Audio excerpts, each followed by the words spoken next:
Ang pinunong gang ay nagkapalit ng kaluluwa sa isang estudyante sa high school. Sa unang araw ng klase agad siyang nabiuwi sa paaralan. Bilang pangalawang pinuno ng Seven Stars Gang paano siya magpapasindak. Kahit noong may umatake sa kanya na may kutsilyo hindi siya natakot.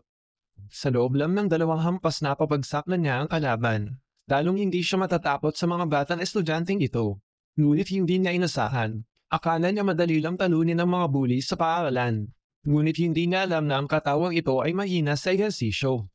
Mabilis siyang nabagsakan ng isang matabang estudyante. At doon niya unang naranasan kung paano maging biktima ng bullying.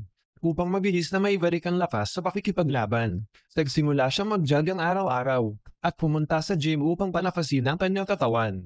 Kasunod nito ay pinagbuti niya ang kanyang kakayahan sa pakikipaglaban. Sa loob lamang ng 2 linggo, naibalik niya ang katawan sa pinakamainam na kondisyon. Dati siyang taong kalye at hanggang middle school lang ang matapos. Ngayong bumalik siya sa high school nagpasya siyang mag-aral ng mabuti. Ngunit pagkapasok pa lang sa klase, napansin niyang iba't ibang klaseng gamit ang hawak ng mga kaklase. Samantalang 2 lang ang dalang lapis niya. Upang mas madaling makihalubilo sa buhay high school. Sinadya niyang ipahinto ang kotse sa harap ng gate pagkatapos ng klase. At inimbitahan ang mga kaklaseng babae na kumain. Dahil sa ganoong imbitasyon natuwa ang mga babae. Hoy, anong gusto ninyong kainin? Saan ang paborito ninyong kainan? Nagulat ang mga babae sa tanong na iyon. Bilang mga estudyante wala silang pera para sa mamahaling kainan. Kaya dinala nila si Deba sa isang tindahan ng inihaw na karne. Matapos ang maingat na pagpili, sa wakas ay kumain sila ng hotpot na mukbang.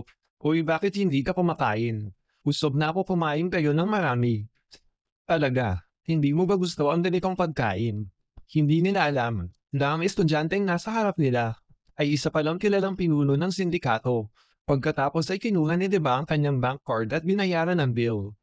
Matapos ang pangyayaring ito, nakabili rin si Deba ng mga gamit tulad ng sa kanyang mga kaklase. Dahil sa kanyang kayamanan at pagiging mature na gustuhan siya ng mga babae. Ngunit ng araw na iyon sa klase ng pisikal na edukasyon, ipinakita ni Deba ang kahangahangang lakas.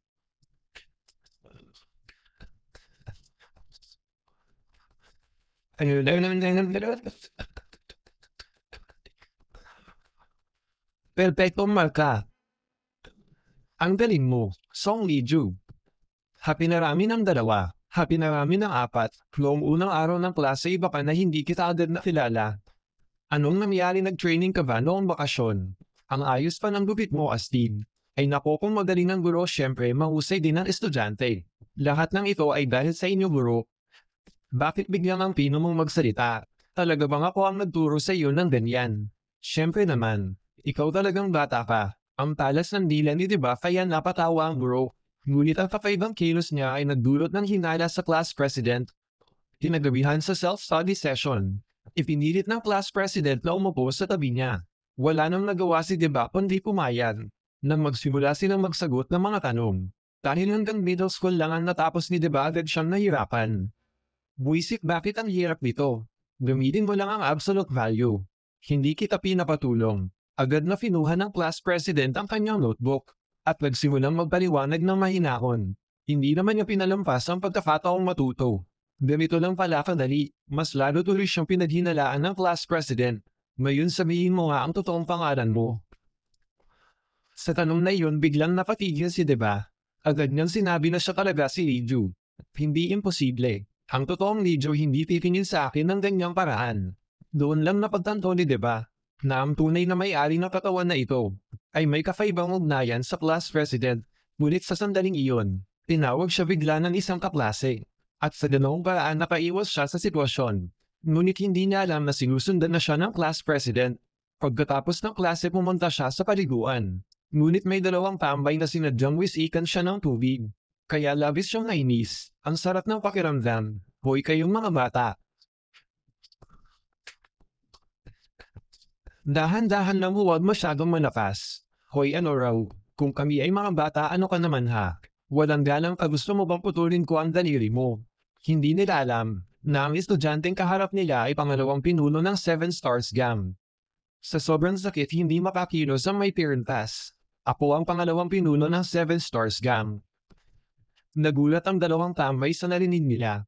Hindi sila makapaniwala na ganoon kabata ang isang gang leader. Hindi nila alam na nagkapalit ng kaluluwa ang boss ng gang at isang estudyante. Matapos silang sawayin ni Deba, unti-unti silang naniwala sa kanyang pagkakakilanlan. Pagkatapos maligo, kinuha ni Deba ang isang bag na puno ng pera at ibinigay ito sa dalawang tambay bilang kabayaran sa gamot at pinalalahanan pa niya sila na magbagong buhay. Ingat boss.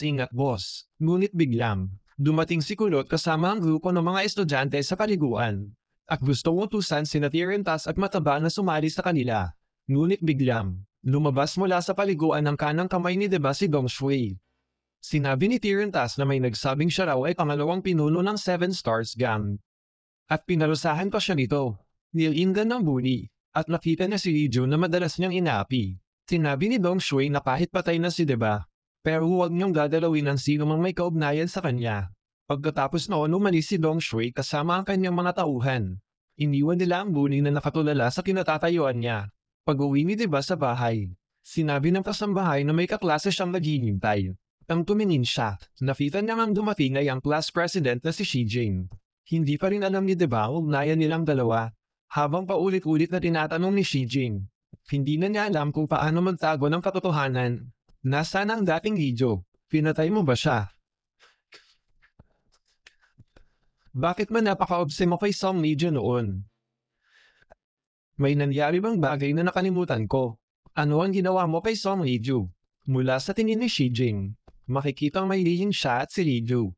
Sinabi ni Shi Jing na magkaibigang matalik sila. Gusto lang niyang malaman kung saan napunta ang totoong Lijo. Ngunit habang paalis si Shi Jing, palihim niyang tinuha ang isang hibla ng buhok ni Deba. Kinabukasan, habang papunta sa paaralan si Deba, muling hinarang siya ng grupo ng mga bully. Hoy ikaw, huwag kayong manggulo sa gitna ng araw. Mas mabuting magkasundo muna bago magkita. Ibigay niyo sa akin ang mga numero niyo. Ano bang pinagsasabi mo? Ang tapang mo ha. Ipapakita ko sa iyo ang ilang video para maalala mo.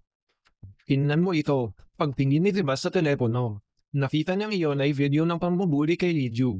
Nang malaman niyang ganito palukit ginamit ang kanyang katawan, nagalit siya. Habang tinitingnan ang mga larawan sa telepono, umangat ang matinding galit sa kanyang dibdib. Hindi man lang napansin ng mga bully ang panganib sa sitwasyon. Hindi nila alam na nakabangga sila sa maling tao. Dahil ang nasa harap nila ay hindi na ang dating tahimik na estudyante, kundi ang pangalawang pinuno ng Seven Stars Gang na isang tunay na boss. Nang makita niyang nabasag ang cellphone niya, napaiyak si Dilaw sa sobrang lungkot, at agad nagsimula ang labanan isa laban sa marami. Bagaman mas marami ang mga bully, hindi nila kayang tapatan ng isang gang boss. Isang suntok ni Deba ay tig-isang kalaban. Dinamit niya ang isang over-the-shoulder throw at bumagsak ito sa lupa.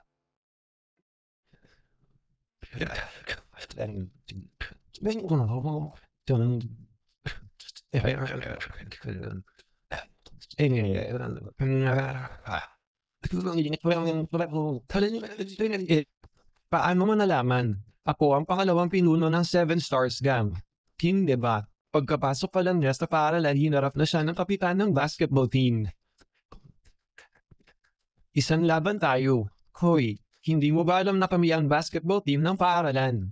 Ganun ba? Paano kung ako mag-isa laban sa tatlo sa inyo? Kung sinong unang makakuha ng 5 puntos siya ang panalo. Ano raw? Ang pinaka-skill ko ay soccer at pangalawa ay basketball. Dahil naiinggit ako sa mga naglalaro sa court, mula noong 10 taong gulang pa lang ako. Ang antas ko sa basketball ay pang-coach na. Kahit hanggang middle school lang ang natapos ni Deba, may pambihira siyang talento sa sports. Magsisimula na ang matinding laban, at mabilis na pumalat ang balita sa buong paaralan. Lahat ay nagsipuntahan sa basketball court. Nang magsimula ang laro, si Deba ang unang humawak ng bola. 2 beses siyang nag-crossover at naiwan ng 2 player ng team. Kasunod nito ginamit niya ang isang fake move para lokohin ang kapitan ng basketball team. Pagkatapos ay gumawa siya ng perfectong jump shot, at agad nakakuha si Deba ng 2 puntos. Nang makita ito ng kapitan, ngumisi siya ng may pagmamataas. Akala niya simpleng pagkukulang lang ang dahilan ng puntos. Hindi niya alam na wala siyang laban kay Deba. Pagkatapos maaga ang bola, agad siyang nag-3-point shot. Pumasok ang bola ng walang sablay, at si Deba ang nagwagi sa laban. Pagkatapos ay nilapitan niya ang kapitan, at sinabing huwag na niyang guluhin siya at ang class president sa pag-aaral. Kung gusto mong maglaro ng apoy, baka ako pa ang magdulak sa iyo sa apoy, ay iintindihan mo. Matapos siyang sawayin ni Deba, Napilitan ng kapitan na tanggapin ang pagkatalo. Nang makita ito ng class president na si Shi Jing, lalong lumalim ang interes niya kay Deba. At pumayag siyang turuan si Deba sa pag-aaral. Mabilis silang pumunta sa silid-aralan. Ngunit hindi inaasahan ni Shi Jing na bago pa lumipas ang 10 minuto ay inaantok na si Deba. Upang gisingin siya, pinapak ni Shi Jing ng ulo niya ng isang malakas na pitik. Kung alam lang niya na ang kaharap niya ay isang boss ng GAM. Hindi niya alam kung ano ang magiging reaksyon niya.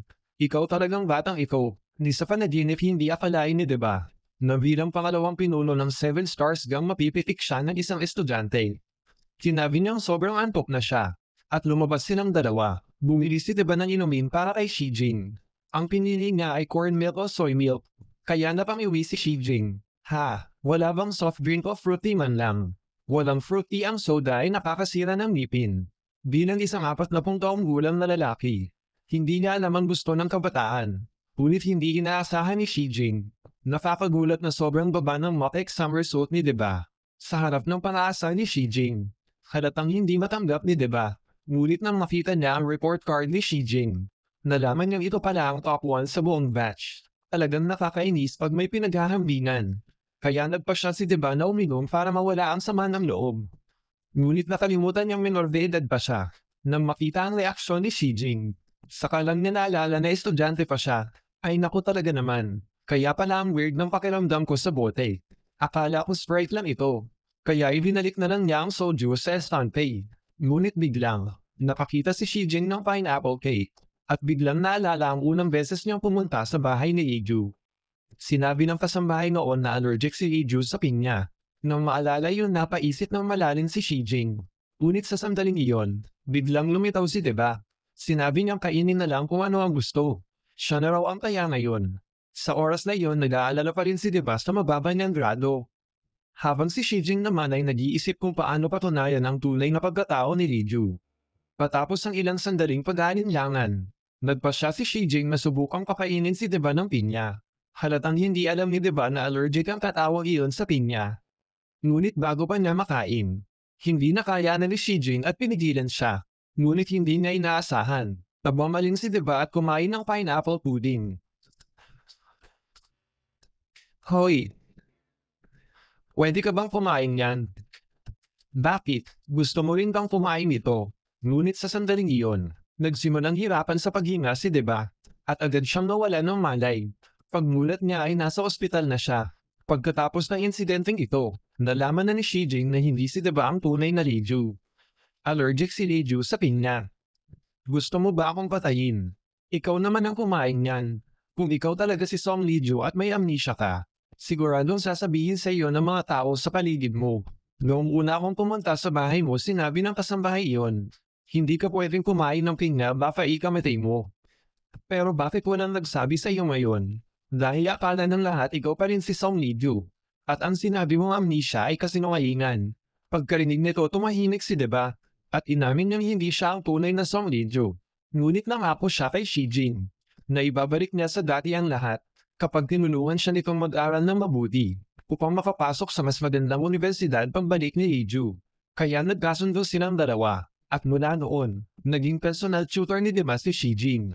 Magkasama silang halos sa lahat ng oras at lalo pang lumalim ang kanilang ugnayan. Kahit sa paglalakad si Shi Jing ang lumagabay kay Deba. Ngunit isang araw, habang pauwi na silang dalawa, bigla nilang napansin ang isang itim na van na walang plaka sa harap ng gusali. Walang plate number. Nang tumingin si Deba, nakita niyang may dalawang lalaking nakaitim na dinupot ang kanyang ina.